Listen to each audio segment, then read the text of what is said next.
കൃപയുടെ വാസസ്ഥലം കൃപാസനം. കൃപയുടെ വാസസ്ഥലം കൃപാസനം. വേദനിക്കുന്നവർക്കെന്നും ആത്മധൈര്യത്തിനഭിഷേകം, വചനത്തിനഭിഷേകം, ആത്മസൗഖ്യത്തിനഭിഷേകം. വരുവിൻ നിങ്ങൾ യേശുവിൻ സന്നിധേ, അവനേകും സാന്ത്വനം. കൃപയുടെ വാസസ്ഥലം കൃപാസനം. കൃപയുടെ വാസസ്ഥലം കൃപാസനം.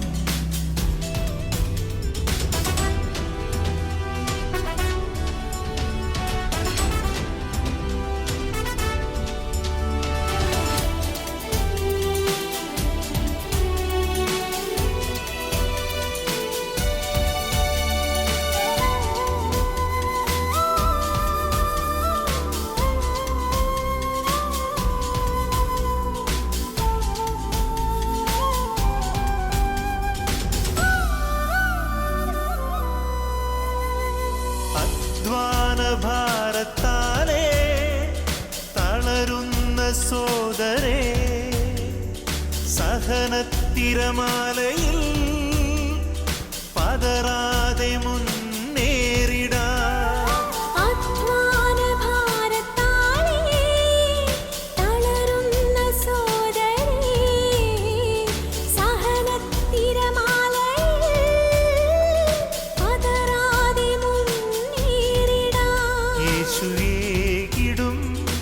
അഭിഷേകം സാന്ത്വനാഭിഷേകം.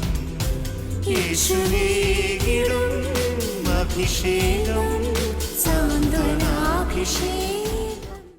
ഈശോയെ, ഞങ്ങളുടെ ജീവിതത്തിൽ ഇടപെടണമേ എന്ന് പ്രാർത്ഥിച്ചുകൊണ്ട് ശക്തിയായി സൗഖ്യമായി സാന്ത്വനമായി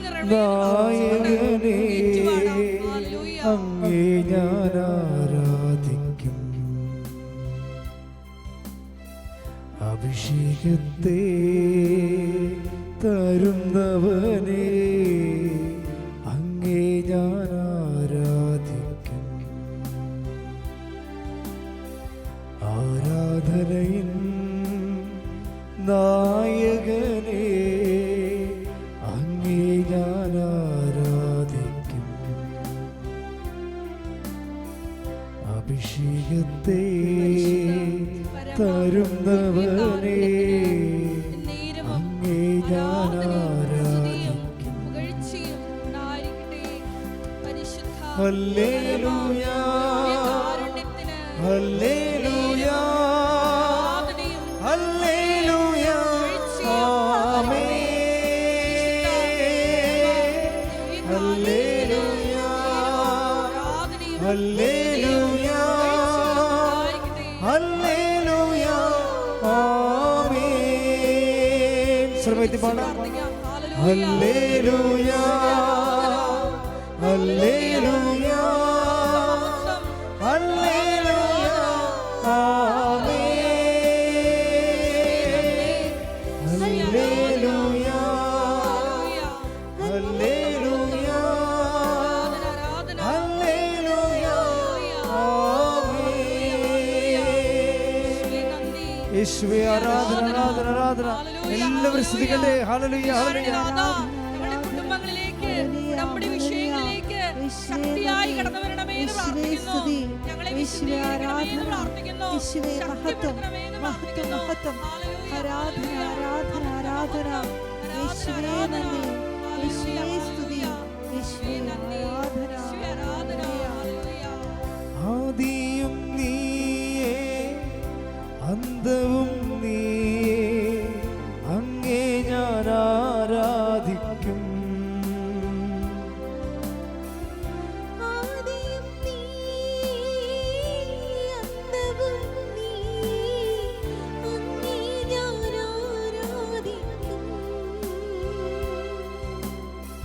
വഴിയും നീയേ സത്യവും നീയേ, അങ്ങേ ഞാൻ ആരാധിക്കും.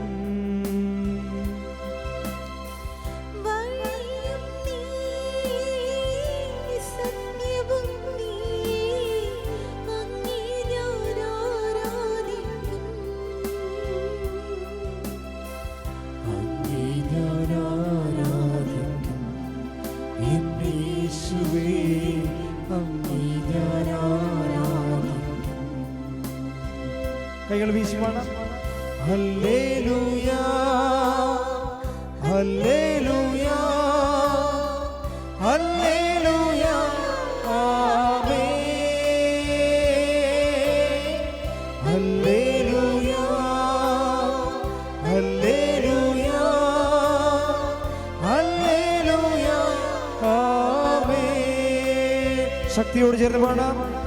ഹല്ലേലൂയ, ഹല്ലേലൂയ, ഹല്ലേലൂയ, ആമേൻ.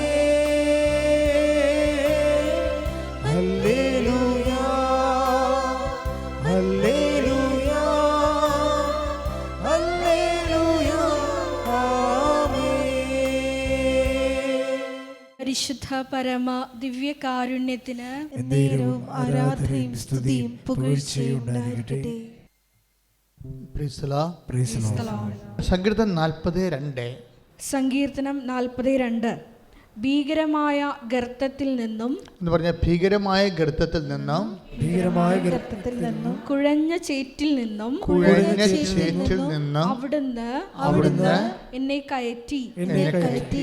എന്റെ പാദങ്ങൾ പാറയിൽ ഉറപ്പിച്ചു.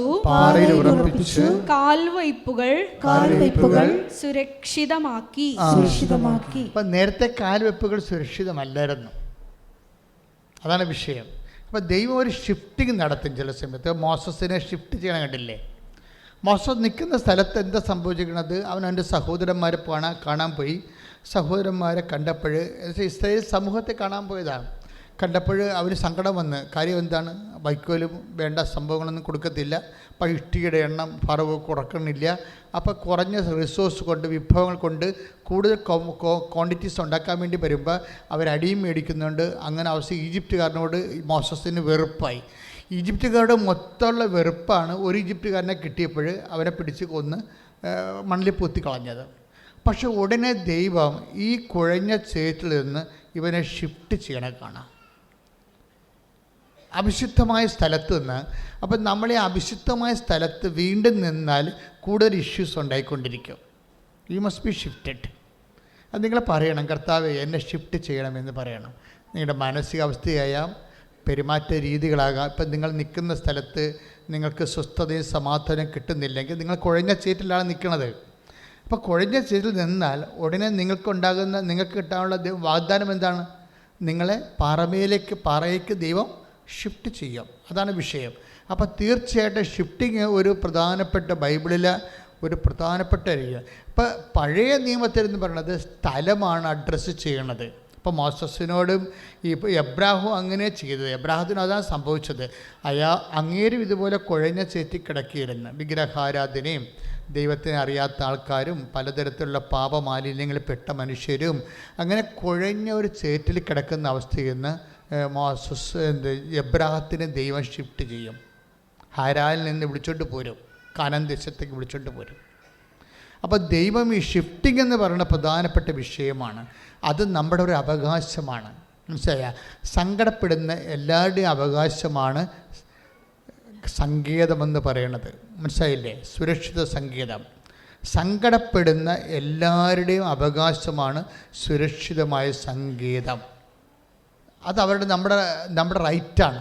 പക്ഷേ ഇത് പ്രോബ്ലം എന്ന് വെച്ച് കഴിഞ്ഞാൽ ഇതെങ്ങനെയാണ് പെട്ടെന്ന് ഒരു സുരക്ഷിത സങ്കേതം? ബൈബിളിൽ തന്നെ ദൈവത്തെ വിളിക്കണത് സുരക്ഷിത സങ്കേതമെന്നാണ് വിളിക്കണത്. കർത്താവിൻ്റെ സങ്കേതവും പാറയും കോട്ടയുമാണെന്ന്. Take the word of God. സ്തുതിക്കട്ടെ. ഹല്ലേലൂയ, ഹല്ലേലൂയ, ഹല്ലേലൂയ, ഹല്ലേലൂയ. യേശുവേ നന്ദി, യേശുവേ സ്തുതി, യേശുവേ ആരാധന, ആരാധന, ആരാധന. ഹല്ലേലൂയ. നീ എൻ്റെ സങ്കേതവും നീ എൻ്റെ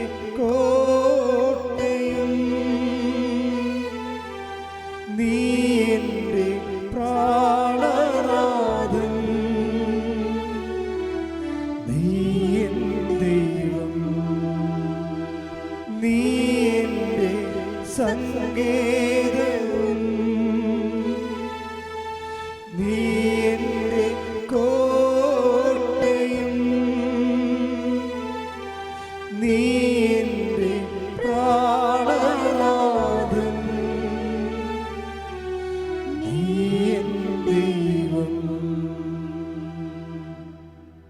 പരിശുദ്ധ പരമ ദിവ്യകാരുണ്യത്തിന് എന്നേരവും ആരാധനയും സ്തുതിയും പുകഴ്ചയും ഉണ്ടായിരിക്കട്ടെ. 91 സങ്കീർത്തനം 2 തിരുവചനം. സങ്കീർത്തനം 91:2.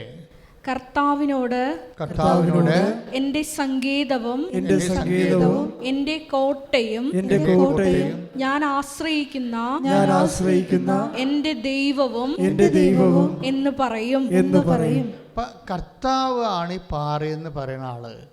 സങ്കേതം എന്ത് സംഭവിച്ച ഈജിപ്തുകാർ ഇപ്പം ഈ 91 സങ്കീർത്തനം ഇല്ലേ, അതൊരു യുദ്ധ സങ്കീർത്തനത്തിൻ്റെ ഒരു യുദ്ധകാല പരിസ്ഥിതിയിൽ എഴുതിയ ഒരു സങ്കീർത്തനമാണ്. നമുക്ക് വാർ ടൈമില്ലേ, വാർ റൂം എന്നൊക്കെ പറയുന്നത്, വാർ റൂം, വാർ ടൈം എന്നൊക്കെ പറഞ്ഞിട്ട് ഒരു യുദ്ധകാല പരിസ്ഥിതിയിൽ കുരുക്കപ്പെട്ട ഒരു സങ്കീർത്തനമാണ്. അതിൻ്റെ അകത്താണ് പറക്കുന്ന അസ്ത്രമൊക്കെ വരണത്. അതിൽ നിന്നാണ് പറഞ്ഞിരിക്കുന്നത്, കർത്താവ് എൻ്റെ റീഡ് അഗെയിൻ കർത്താവിനോട് എന്റെ സങ്കേതവും എന്റെ കോട്ടയും ഞാൻ ആശ്രയിക്കുന്ന എന്റെ ദൈവവും എന്ന് പറയും. അപ്പം നിങ്ങൾ സങ്കീർത്തനം കേട്ടിട്ട് പറയണ്ട, സ്വന്തമായിട്ടൊന്ന് പറഞ്ഞേ, കർത്താവ് എൻ്റെ സങ്കേതവും എൻ്റെ കോട്ടയുമാണ്. അതെന്താ ഞാൻ ആശ്രയിക്കുന്ന എൻ്റെ സങ്കേതവും കോട്ടയും എന്ന് പറഞ്ഞ കാരണം അത് യുദ്ധകാല പരിസ്ഥിതിയിലാണ്. ഒരു ഇസ്രയേലിലൊരു യുദ്ധം ഉണ്ടായിക്കഴിഞ്ഞാൽ ആൾക്കാർ ഇപ്പം തന്നെ ഈശോ പറഞ്ഞിട്ടില്ലേ, എന്താണ്, നിങ്ങളെ യൂദയായിൽ നിങ്ങളെ പീഡിപ്പിക്കുമ്പോൾ നിങ്ങൾ മലമുകളിലേക്ക് പോകട്ടെ എന്ന് പറയുന്നത്, മലമുകളിലൊക്കെ ഒത്തിരിയേറെ ഇതുപോലെ സങ്കേതങ്ങളുണ്ടാവും. ദാവീദും സാവോളും തമ്മിൽ യുദ്ധം ചെയ്തപ്പോഴും സാവോള് ഒളിച്ചിരുന്നതും അതുപോലെ തന്നെ ദാവീദ് ഒളിച്ചിരുന്നതുമൊക്കെ ഇതുപോലെ ഗുഹയിലാണ്. ഇതിനാണ് സങ്കേതമെന്ന് പറയണത്. മലയിലെ സങ്കേതമെന്ന് പറയണത് മലയിലെ പാറയിടുക്കും ഗുഹകളുമാണ്. എന്ന് വെച്ചാൽ ഇത് ഇസ്രയേൽ ജീവൻ രക്ഷിക്കാൻ വേണ്ടി അവരുടെ ജിയോഗ്രഫിക്കൽ റീജിയനിൽ അവരനുഭവിച്ച ഒരു വലിയ സുരക്ഷിത സങ്കേതമാണ്. അതവർ ദൈവത്തേക്ക് ആട്രിബ്യൂട്ട് ചെയ്യുകയാണ്. എന്താണ് കാരണം? ഏത് ഗുഹയിലിരുന്നാലും ശത്രുക്കൾ വന്ന്, ഇപ്പം സാവോൾ ഗുഹയിലിരുന്നപ്പോൾ സാവോൾ വന്ന് അദ്ദേഹത്തിൻ്റെ മേലേക്ക് മുറിച്ചുകൊണ്ട് പോയില്ലേ, അപ്പോൾ അതൊന്നും സുരക്ഷിത സങ്കേതമാണെന്ന് പറഞ്ഞാൽ സുരക്ഷിതമല്ലല്ലോ. പക്ഷേ സുരക്ഷിതമായ സങ്കേതം കർത്താവ് മാത്രമാണ്. നിങ്ങൾ പാറ എന്ന് പറയുമ്പോൾ, ഒരു കോട്ട എന്ന് പറയുമ്പോൾ ഇവിടെ ഇതൊന്നും അല്ല പ്രശ്നം. അതായത് കർത്താവിനെയാണ് ഇവർ പാറ എന്ന് വിളിക്കുന്നത്. എന്ന് വെച്ച് കഴിഞ്ഞാൽ ഈ നാശക്കുഴിയാണ്, കുഴഞ്ഞ ചേറെന്ന് പറഞ്ഞ നാശക്കുഴിയാണ്. എപ്പോഴും ആണ്ടുപോകാൻ നമ്മൾ ചിലപ്പോൾ ദുഃഖത്തിൽ ആണ്ടുപോകും, ചിലപ്പോൾ പ്രതികാരത്തിൽ ആണ്ടുപോകും, ചിലപ്പോൾ മ്ലേച്ഛതകളിൽ ആണ്ടുപോകും. അങ്ങനെയുള്ള സ്ഥലങ്ങളിൽ ദൈവത്തിന് പ്രവർത്തിക്കാൻ പറ്റാതെ വരും. That is the problem. അപ്പോൾ ദൈവത്തിന് സഹകരിക്കാൻ പറ്റുന്ന ഒരു ഇടത്തിലേക്ക് നിങ്ങളെ ഷിഫ്റ്റ് ചെയ്യണത്. അതാണ് എപ്പോഴും നിങ്ങൾ ശ്രദ്ധിക്കേണ്ടത്. അത് മോസസിന് പ്രതികാരം, വൈരാഗ്യം, മത്സരം, അങ്ങനെ കുഴഞ്ഞ ചേറ്റിൽ നിന്ന് ഇവനെ ഹൊറേബിലേക്ക് ഷിഫ്റ്റ് ചെയ്യും. ഈജിപ്തിൽ നിന്ന് ഹൊറേബിലേക്ക് ഷിഫ്റ്റ് ചെയ്യുമ്പോൾ ദൈവം പറഞ്ഞ വാക്ക് എന്താണ്? എനിക്കിവിടെ വെച്ച് നിന്നെ സഹായിക്കാനും നിന്നോട് കൂടെ പ്രവർത്തിക്കാനും പറ്റുന്ന ഒരു ഇടമാണ്. നിൻ്റെ ചെരുപ്പൂരി വെക്കണം. അത് പിന്നെ എന്ത് ചെയ്യണം? നീ നിൽക്കുന്ന സ്ഥലം പരിശുദ്ധം. നീ നിൽക്കുന്ന സ്ഥലം പരിശുദ്ധം എന്ന് പറയുമ്പോൾ എല്ലാ സ്ഥലവും പരിശുദ്ധമാണ്. എന്താ അവിടെ ഉദ്ദേശിക്കുന്നത്? എപ്പോഴാണ് നമ്മൾ ഒരു കൺവേർഷൻ നമുക്ക് സംഭവിക്കണത്, അപ്പോൾ ആ സ്ഥലം പരിശുദ്ധമായിട്ട് മാറും. ദൈവത്തിന് ഇൻട്രാക്ട് ചെയ്യാൻ പറ്റുന്ന കമ്മ്യൂണിക്കബിൾ ഏരിയ ആയിട്ട് മാറും. അതായത് കമ്മ്യൂണിക്കേഷൻ ഫ്രണ്ട്ലിയാക്കി മാറ്റണം. അതായത് ഉടമ്പടിയുടെ പ്രധാനപ്പെട്ട ഒരു പ്രീ റെക്വിസിറ്റാണിത്. അതായത് നിങ്ങളെ ദൈവത്തിന് കമ്മ്യൂണിക്കേറ്റ് ചെയ്യാൻ പറ്റുന്ന കമ്മ്യൂണിക്കേഷൻ ഫ്രണ്ട്ലിയാക്കി മാറ്റുക. എന്ത് സംഭവം? ഹൊറേബിലേക്ക് മോസസിനെ വിളിച്ചുകൊണ്ട് പോകുമ്പോൾ പറയണത് എന്താണ്? നീ നിൽക്കുന്ന ഇടം പരിശുദ്ധമാണ്. അപ്പം നേരത്തെ നീ പ്രതികാരവും വൈരാഗ്യവും മത്സരവും എല്ലാം നാശക്കുഴിയിൽ കുഴഞ്ഞ ചേറ്റി കിടക്കുകയായിരുന്നു. അവിടുന്ന് ഞാൻ നിന്നെ തിരിച്ച് വിളിച്ചിരിക്കുകയാണ്. ഇനി എന്താ വിളിക്കുമ്പോൾ ഈ പാറപ്പുറമെന്ന് പറയണത് പോലെ തന്നെ പറയണത് ഒരു നാച്ചുറലായിട്ട് സംഭവിക്കുന്ന പാറയല്ല ഉദ്ദേശിക്കുന്നത്. മറിച്ച് ഒരു വ്യക്തി പാറയായിട്ട് കൺവേർഷൻ ചെയ്യും. അതാണ് വിഷയം. നമ്മളൊരു പാറയായിട്ട് കൺവേർട്ട് ചെയ്യും. ഇവിടെയാണ് കമ്മ്യൂണിക്കേഷൻ സംഭവിക്കുന്നത്. ഇപ്പോൾ ഉദാഹരണത്തിന് ഇപ്പോഴും മത്തായി ശ്രീകാട് സുവിശേഷം 7:24 ശ്രുതികട്ടെ. ഹല്ലേലൂയ, ഹല്ലേലൂയ, ഹല്ലേലൂയ, ഹല്ലേലൂയ. യേശുവേ നന്ദി. ഹല്ലേലൂയ, ഹല്ലേലൂയ, ഹല്ലേലൂയ. യേശുവേ നന്ദി, യേശുവേ ആരാധന. കാലുകളെ പാറമേൽ നിർത്തി ഇംഗമനത്തെ സുസ്ഥിരമാക്കി. എന്റെ കാലുകളെ പാറമേൽ നിർത്തി ഇംഗമനത്തെ സുസ്ഥിരമാക്കി. പുതിയൊരു പാട്ടെനിക്കു തന്നു എൻ കർത്താവിന് സ്തുതികൾ തന്നെ. പുതിയൊരു പാട്ടെനിക്കു തന്നു എൻ കർത്താവിന് സ്തുതികൾ തന്നെ. പരിശുദ്ധ പരമദിവ്യ കാരുണ്യത്തിന് എന്നേരവും ആരാധനയും സ്തുതിയും പുകഴ്ചയും ഉണ്ടായിരിക്കട്ടെ. മത്തായി 7:24 എന്റെ ഈ വചനങ്ങൾ ശ്രവിക്കുകയും എൻ്റെ ഈ വചനങ്ങൾ ശ്രവിക്കുകയും എന്റെ ഈ വചനങ്ങൾ ശ്രവിക്കുകയും പറ എൻ്റെ ഈ വചനങ്ങൾ ശ്രവിക്കുകയും എന്റെ ഈ വചനങ്ങൾ ശ്രവിക്കുകയും അവ അനുസരിക്കുകയും ചെയ്യുന്നവൻ പാറമേൽ ഭവനം പണിത വിവേകമതിയായ മനുഷ്യന് തുല്യനായിരിക്കും. ഇതാണ് ഇതിൻ്റെ ഗുഡൻസ് എന്ന് പറയുന്നത്. വേറെ ചുമ്മാ പാറയും മണ്ണും പറയുകയല്ല. അതായത് വളരെ ശാസ്ത്രീയമായിട്ടാണ് ബൈബിള് ഒരു വ്യക്തിയുടെ ആധ്യാത്മികതയെ ബിൽഡപ്പ് ചെയ്യുന്നത്. അതായത് ഇങ്ങനെ കുഴഞ്ഞു മറിഞ്ഞ് എല്ലാ വിഷയങ്ങളോടും ആവശ്യമില്ലാതെ പ്രതികരിക്കുകയും ചിലപ്പോൾ നമ്മൾ തന്നെ വീക്ക് വാങ്ങിക്കും, ചിലപ്പോൾ നാട്ടുകാരെ ചിലപ്പോൾ അവർക്ക് തിരിച്ച് പണി കൊടുക്കും. ഇങ്ങനെ നാശക്കുഴി കിടന്ന് കുഴഞ്ഞു മറിഞ്ഞ് കിടന്ന ആൾക്കാരെ വീണ്ടെടുക്കാനും ദൈവത്തിന് കമ്മ്യൂണിക്കേറ്റ് ചെയ്യാൻ പറ്റുന്ന ഒരു സിറ്റുവേഷൻ ക്രിയേറ്റ് ചെയ്യാൻ വേണ്ടി ദൈവം കൊടുക്കുന്ന ഫസ്റ്റ് ഡോസ് എന്താണത്? വചനം. അതാണ് ഈ പറഞ്ഞിരിക്കുന്നത്. അതായത് എൻ്റെ ഈ വചനം കേൾക്കുകയും എൻ്റെ ഈ വചനം കേൾക്കുകയും അതനുസരിച്ച് ജീവിക്കുകയും ചെയ്യുന്നവര് പാറമേൽ തൻ്റെ ഭവനം പണി ചെയ്ത ബുദ്ധിമാനായ മനുഷ്യന് തുല്യനാണ്.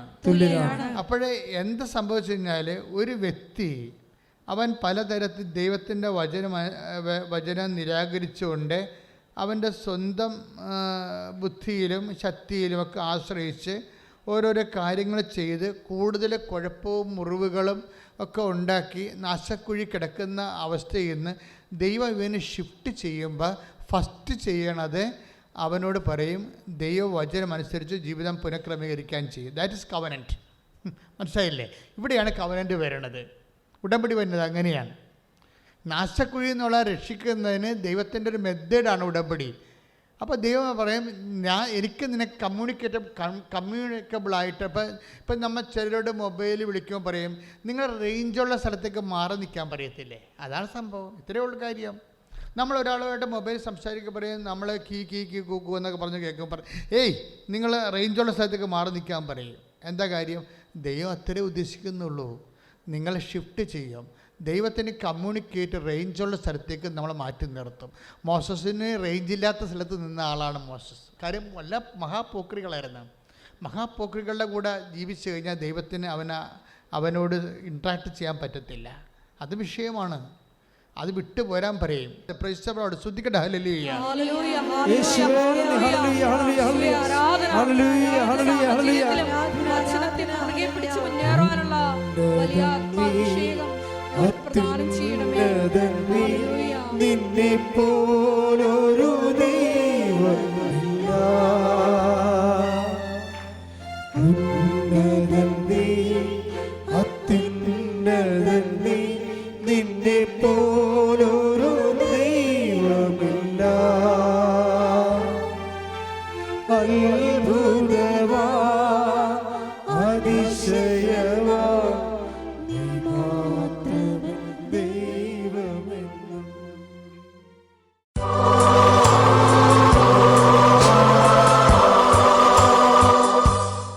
ദൈവമക്കളെ, ഈ മണ്ണ് നിങ്ങളുടെ കണ്ണുനീര് ഏറ്റുവാങ്ങാൻ വേണ്ടി ദൈവം സൃഷ്ടിച്ചെടുത്തൊരു മണ്ണാണ്. എന്താ അങ്ങനെ പറയാൻ കാരണം എന്ന് വെച്ച് കഴിഞ്ഞാൽ, ഓരോ മനുഷ്യന്മാരും കണ്ണുനീർ തുടച്ച് സാക്ഷ്യം പറയുന്ന അത് കേൾക്കുമ്പോഴത്തേനൊക്കെ മനസ്സിലാകും മനുഷ്യൻ്റെ എല്ലാവിധ വേദനകളും. ഇപ്പം നമ്മൾ പ്രാർത്ഥിക്കാൻ പോകുന്നത് ജോലിയില്ലാത്തവർക്ക്, സർവീസ് പ്രോബ്ലം ഉള്ളവർക്ക്, റവന്യൂ റിക്കവറി വരാൻ പോകുന്നവർക്ക്, അതുപോലെ തന്നെ യാത്രയിലാകാൻ പോകുന്നവർക്ക്, പരീക്ഷയിലാകാൻ പോകുന്നവർക്ക്, അങ്ങനെ ജോലി സംബന്ധമായ, വസ്തു സംബന്ധമായ, ജീവിത സംബന്ധമായ എല്ലാ കാര്യങ്ങളും, വീടില്ലാത്തവർക്ക്, അങ്ങനെ നിങ്ങളെ ബാധിക്കുന്ന എല്ലാ വിഷയങ്ങളും, ഉടമ്പടി നിങ്ങൾ വെച്ചിരിക്കുന്ന കാര്യങ്ങൾ, ഉടമ്പടി പുതുക്കാൻ പോകുന്ന കാര്യങ്ങളെല്ലാം കർത്താവിൻ്റെ ഇടിമിന്നൽ പോലെ ഇടപെടലുണ്ടായി നിങ്ങൾക്കെല്ലാം സാക്ഷ്യം പറയാൻ വേണ്ടി സ്തുതിക്കട്ടെ.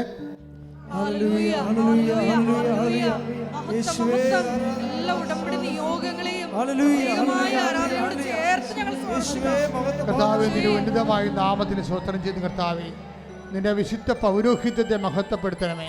സാമ്പത്തിക കടങ്ങൾ ഉൾപ്പെടെയുള്ള എല്ലാവിധ ജീവിത അവസ്ഥകളെ കർത്താവ്, ഭവനരഹിതർ, വീടില്ലാത്തവർ, വഴിയില്ലാത്തവർ, സ്വസ്ഥതയില്ലാത്തവർ, സമാധാനം ഇല്ലാത്തവർ, ജോലി സ്ഥലത്ത് പ്രോബ്ലം ഉള്ളവർ, ജോലി നഷ്ടപ്പെട്ടവർ, കർത്താവെ പെൻഷൻ ലഭിക്കാത്തവർ, അങ്ങനെ പല തരത്തിലുള്ള വിഷമം അനുഭവിക്കുന്നവർ, പരീക്ഷ എഴുതിയിരിക്കുന്നവർ, തോറ്റവർ, പരീക്ഷ റിസൾട്ട് പ്രതീക്ഷിക്കുന്ന റീവാലുവേഷന് കൊടുത്തവർ, ഭാഗോടമ്പടി നടക്കാത്തവർ, എൻ്റെ കർത്താവിൻ്റെ ഉന്നതമായ നാമത്തിൽ തീരാവേദികൾ, എല്ലാവിധ ജീവിത ദുരിതങ്ങൾ യേശു ക്രിസ്തു നാമം നിർവീര്യമാകട്ടെ.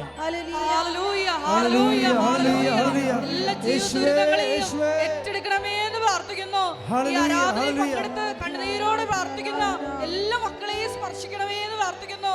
ഹല്ലേലൂയ, ഹല്ലേലൂയ, മഹത്വം, മഹത്വം, ആരാധന, ആരാധന. ഹല്ലേലൂയ. സുഖമായി എൻ്റെ ഉള്ളം അരികിൽ വരേണേ, സദയം തൊഴേണേ, സുഖമായി എൻ്റെ ഉള്ളം.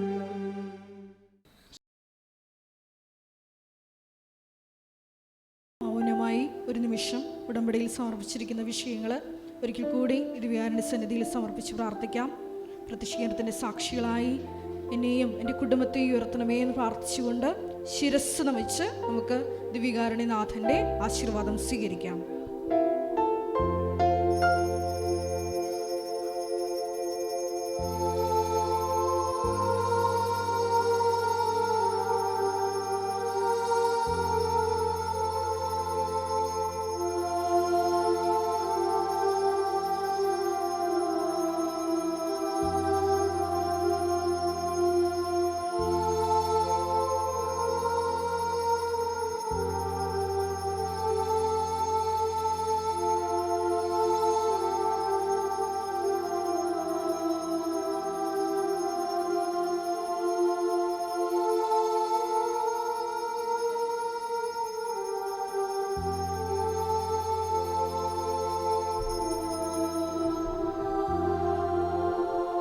പരിശുദ്ധ പരമമാ ദിവ്യകാരുണ്യമേ, ഇന്നും എന്നും അങ്ങേയ്ക്കാരാധന. പരിശുദ്ധ പരമമാ ദിവ്യ